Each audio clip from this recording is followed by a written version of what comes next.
এই ভিডিওটা দেখেন, উদযাপন দেখে কি মনে হয় ফাইনাল জিতেছে? না ভাই, সেকেন্ড ডিভিশনের 17 নম্বর একটা দল রিয়াল মাদ্রিদকে কোপা দেল রের রাউন্ড অফ 16-তে হারিয়ে কোপা দেল রে থেকে বিদায় করে দিয়েছে আলবেসের। ছোট টিম হিসেবেই অসাধ্যকে সাধন করে উদযাপন করছেন। স্প্যানিশ সুপার কাপের ফাইনাল হারের পর এবার কোপা দেল রে থেকে বিদায় নিয়েছে Real Madrid. Argentine young star মাস্তান্তুয়ানো Real মাদ্রিদের হয়ে নিজের দ্বিতীয় গোলটি পূর্ণ করে দলকে সমতায় ফিরিয়েছিল।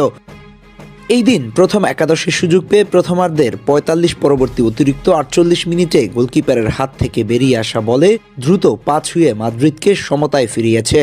যারা বলেছিল মাস্তান ফুরিয়ে গেছে, হারিয়ে গেছে, তাদের বোঝা উচিত ও সময় পেলে কি করতে পারবে। কিন্তু পরের হাফে মাস্তান্তুয়ানোকে তুলে নিল কোচ। এটা কি উচিত হলো? ভিনিসিয়াসও ছিল আজকের একাদশে, কি করেছে? এই ম্যাচ হারার জন্য কাকে দোষ দিবেন? এতদিন না হয় সব দোষ জাবি আলোনচোর ছিল, এখন তো জাবি নেই, তাহলে এই ম্যাচ হারালো কে? সত্যিকার অর্থে কি একজন কোচের দোষ ম্যাচ হারলে, নাকি খেলোয়াড়দের এক্সিকিউশনের অভাব? সেটাও একবার ভেবে দেখা উচিত মাদ্রিদের। রিয়াল মাদ্রিদের জার্সিতে জাবি কি খুব খারাপ কোচ ছিলেন?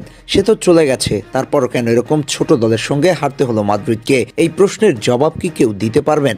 তাহলে শুধু শুধু জাবি আলোনচোকে বিদায় করে কি হলো?